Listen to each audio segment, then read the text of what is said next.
My family tried to take my condo, calling it a gift, but it was mine.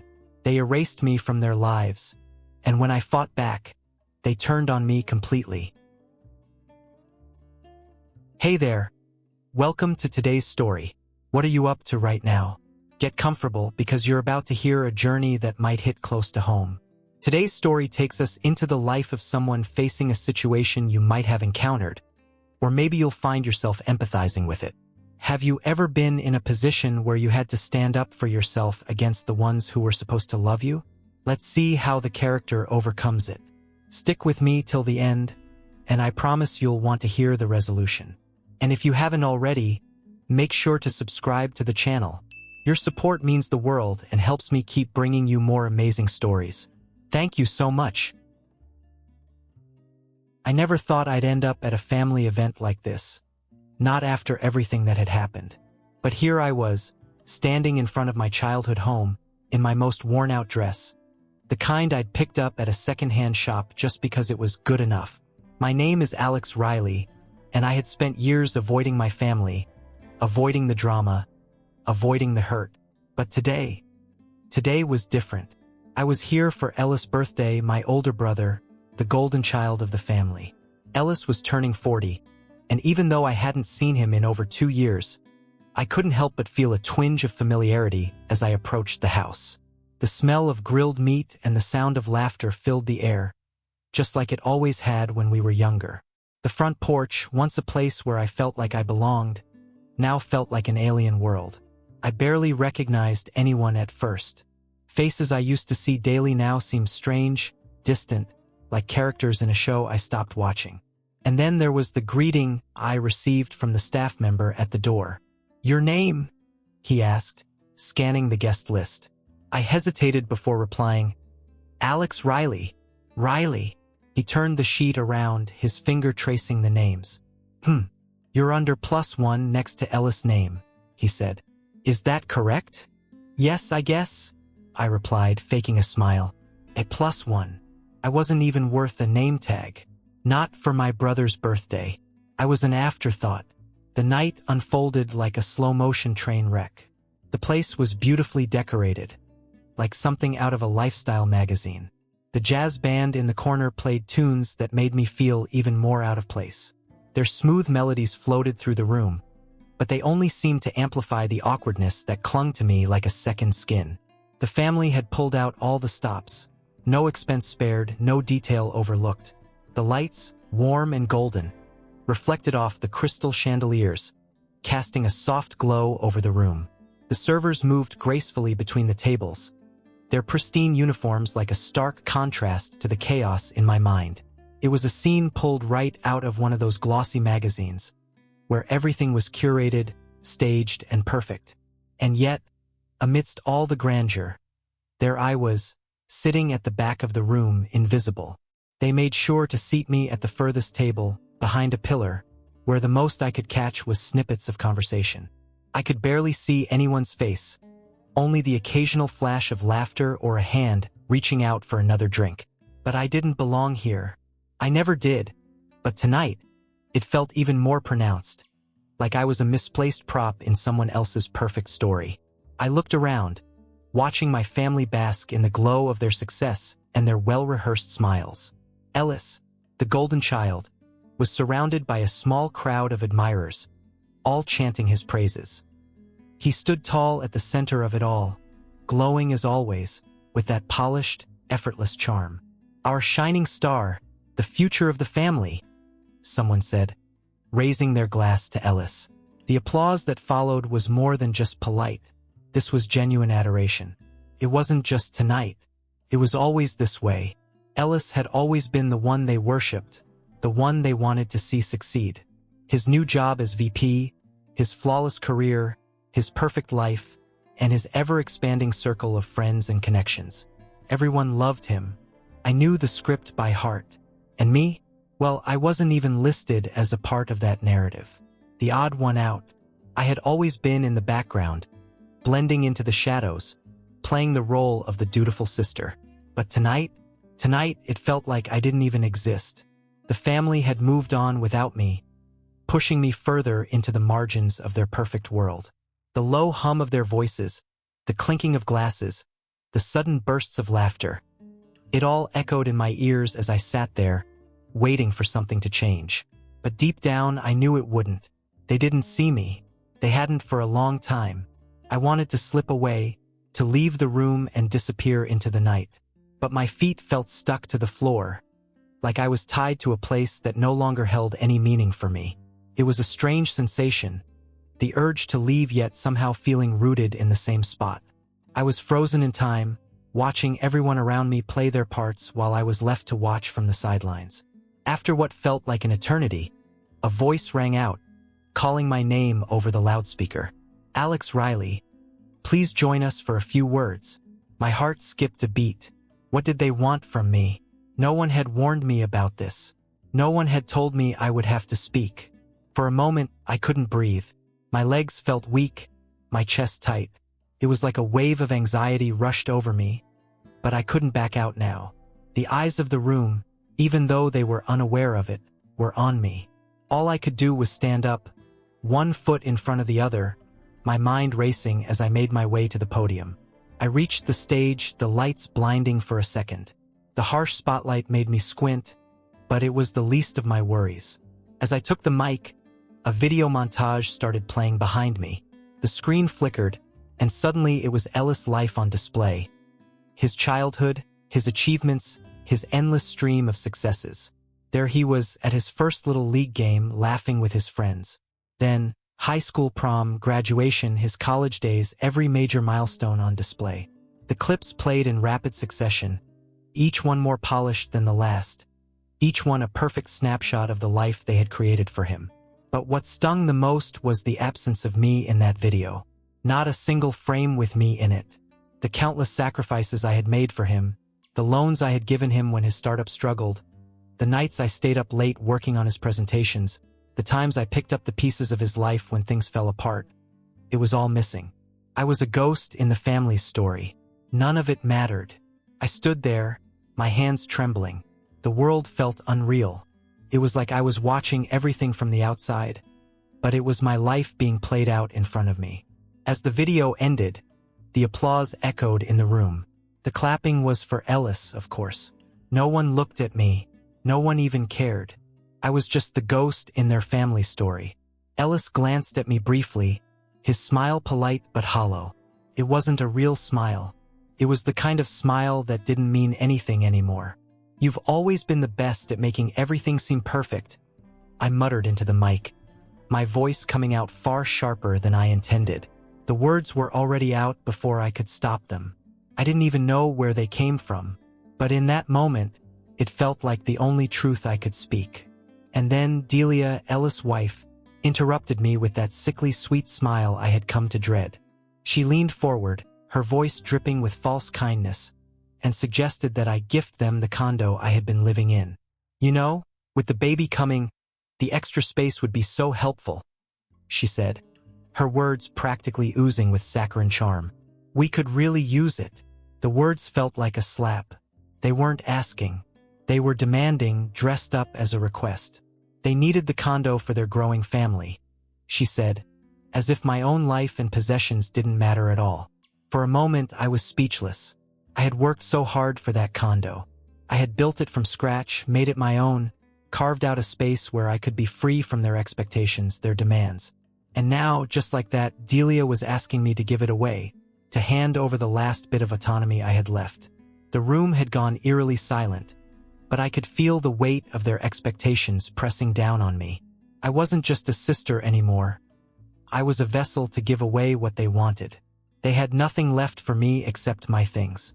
And yet, they thought they had every right to claim it. Knock knock. Now you're about to watch the best part of the story. But before that, make sure to subscribe to my channel so we can keep going together. That was when I realized I wasn't part of this family anymore. I wasn't a member of the Riley legacy. I was an afterthought, a burden to them. It hit me like a slap to the face. All this time, I had held on to the illusion that maybe, just maybe, they would see me again, that maybe the love I had poured into this family would count for something. But it didn't. Not anymore. I was nothing more than a ghost in their carefully curated world. "Come on, Alex, it's just a little gesture," Ellis chimed in, his voice oozing with that smug calmness he always carried, as if the condo, the one thing I had fought tooth and nail to build on my own, was nothing more than a trinket to be passed around. "It'll be better for everyone." Better for everyone? My hands gripped the microphone so tightly my knuckles turned white. I felt the heat of my blood boiling in my veins, the rage rising up like a wave. How dare he say that? How dare they all sit there, treating me like I didn't matter, like my life and my accomplishments were nothing. The tightness in my chest spread, constricting my breath. I wanted to scream, to tear everything down, to demand an apology, to ask them how they could possibly look me in the eye after everything I had done. But I couldn't. I had to hold it together. For now. "Just a formality," Delia insisted, her voice dripping with fake kindness, as if she had no idea what was happening, as if this wasn't a manipulation. "You're not using it, anyway. It would be the perfect gift." Her words felt like venom, each syllable laced with entitlement. She wasn't asking me for a favor. She was giving me an order, wrapped in the guise of familial love. The words fell from her lips with such ease, as if she genuinely thought I'd be thrilled to give away everything I had worked for, everything I had sacrificed. She wasn't even asking me to do something kind. She was taking from me just like they always had. I stared at her, the image of her perfect smile burning into my memory. Then I turned to Ellis, who was standing there, waiting for me to break, to bend, to give in. The look in his eyes was all too familiar, pleading, expectant, as if I owed him this. I'd spent years helping him, watching him climb higher and higher, all the while knowing that my efforts were never appreciated. He had taken from me in ways that were too subtle to fight back against until now. And then, I looked at my father, Walter, who had been sitting silently by the bar, his face etched with that same expression of indifference. For the first time, I saw it clearly. He wasn't just neutral. He was complicit. He wanted me to give up. He wanted me to conform, to stay in my place, where I wasn't a threat to their perfect little world. Their eyes all begged me to give in. But I couldn't. I couldn't let them erase me like this. Not anymore. The last piece of independence I had left was my condo. It was the one thing I had built for myself, the one thing that was mine and mine alone. And they wanted to take that from me, too. I could feel the weight of their stares on me, heavy, suffocating. The pressure was unbearable. I took a deep breath and held it in, trying to steady my shaking hands, trying to stop the tears from forming. Couldn't cry. I wouldn't give them that satisfaction. I wasn't weak. "I'm not giving you anything," I finally said, my voice slicing through the room like a knife. "Not now. Not ever." The room fell silent. No one spoke, not even Ellis. The silence was more deafening than any shout could have been. It felt like the walls were closing in on me, like the air was thick with tension. I had just turned everything upside down. For a moment, it seemed like no one knew how to react. Ellis blinked at me, his face betraying a mix of confusion and disbelief. Delia's smile faltered, just for a second, before she quickly masked it with a thin, forced grin. But they didn't understand. None of them did. I had finally drawn the line. This was where it stopped. I walked off the stage, my steps deliberate, though my heart was pounding in my chest. I didn't look back. I didn't want to see the disappointment or anger in their eyes. I could feel the weight of their gaze, but I didn't care anymore. As I made my way out of the house, I spotted Walter standing by the dessert table, his face grim, his lips pressed together in a thin line. He didn't speak to me, not a single word. Instead, he grabbed a bottle of champagne from the table, twisted off the cap, and in one swift motion, swung it at me. The world went white. I didn't feel the initial impact right away. It was like my brain refused to process it, the shock of it momentarily freezing me in place. But then, everything came rushing in. The pain, the dizziness, the blood seeping from my temple. It was like I was floating in a different universe, removed from everything that was happening around me. Then, black. When I woke up, I was outside, the cool night air brushing against my skin. The harshness of the cold brought me back to reality. My head throbbed, and I could feel the blood running down my face, sticky and warm against the side of my neck. My vision blurred for a moment, but I wasn't sure if it was the physical pain or the weight of everything that had happened. I wiped my face with the back of my hand, trying to focus, trying to clear my mind, but nothing made sense. The sting from the blow to my temple was sharp, but what hurt more was the deep humiliation that was still crawling through my veins. I felt small, like I had been crushed, reduced to nothing more than a figure in someone else's cruel game. But deep down, I knew that pain, that humiliation, wouldn't define me. Not anymore.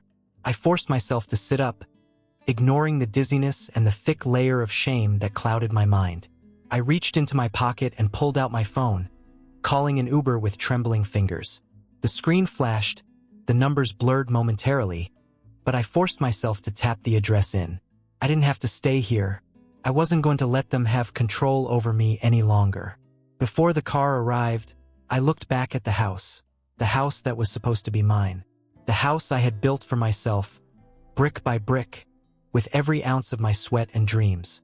But now it felt like a prison I had locked myself into with the belief that if I played by their rules, I would eventually be accepted. I had spent so many years bending to their expectations, helping them at every turn, watching them climb higher while I stayed in the background, trying to earn their love and approval. But now, I realized I didn't owe them anything. Not anymore. The realization hit me hard, like a tidal wave crashing into the shore. I didn't have to live in their shadows. I didn't need their validation. I had my own life. My own life. I had been silent for far too long. I had allowed their manipulation, their demands, to shape the narrative of my existence. No more. It was time to reclaim what was mine. Not just the condo, but my dignity. I wasn't going to let them take that too. I didn't wait for the Uber to pull up before making the decision. I had to act. The moment I stepped into that car, I knew I would take the first steps to change everything. The blood on my face, the bruise on my temple, that would all heal. But the spirit that they had tried to break, that would be my weapon. I called a lawyer. The process was tedious and nerve-wracking, but every time I thought of the humiliation I'd endured, the weight of the choices they had forced on me, I pushed forward. Within a week, I had the locks changed on my condo. That moment when the locksmith handed me the new keys was when I realized I wasn't going to let them steal my home. They hadn't just tried to steal my condo, they had tried to steal my life. The only thing I had left that was truly mine, and I wasn't going to let them take that away. For the first time in a long while, I felt in control. I felt alive again. 3 days later, a sheriff's deputy showed up at my parents' doorstep with an eviction notice. I knew it would be a shock to them, and frankly, I reveled in that for just a moment. The quiet satisfaction that ran through me when I thought about how unprepared they were. They had no idea what was coming. They didn't expect it. They didn't see it coming. But I had already made my move. I had spent years cleaning up their mess, making excuses for them, being the one to sacrifice for the so-called greater good. But I was done. I was done being the one who always fixed things, the one who always cleaned up their mistakes. They wanted control? Fine. But they wouldn't have it anymore. Not over me. Not over my life. The day the footage hit social media was the day I knew I was free. My family tried to play it off like it was some sort of mistake, like it was all just one big misunderstanding. They tried to tell everyone that what happened at that party wasn't what it looked like. But I had already filed for the eviction. I had already taken action. There was no turning back now. The house they thought they controlled, it was gone. And so was I. The last thing I heard from Ellis was a message from his wife, Delia. "We're sorry, but you've hurt us more than you know." I didn't bother responding. In the past, I would have felt guilty. I would have broken down and apologized, tried to make things right, even if it meant sacrificing more of myself. But not now. Not anymore. Instead, I focused on what mattered. The future. My future. I packed up my things, everything I could carry, and moved to a new place. The new apartment was small, but it was mine. It had my fingerprints all over it. The walls, the furniture, everything. I could already see the possibilities unfolding in front of me. A new chapter, a fresh start. And for the first time in years, I didn't feel like I was living in someone else's shadow. I didn't have to apologize for existing, for being who I was. I wasn't their second choice, their afterthought. I was me. That was everything. So, what do you think? I'd love to hear your thoughts, feelings, or any reflections you have after hearing this journey. Don't forget to leave a comment below. Your insights are always appreciated. And if you enjoyed the story, make sure to hit that like button and subscribe so you don't miss the next chapter in this journey. Thank you for sticking with me until the very end. Your support means everything, and I can't wait to share more with you soon.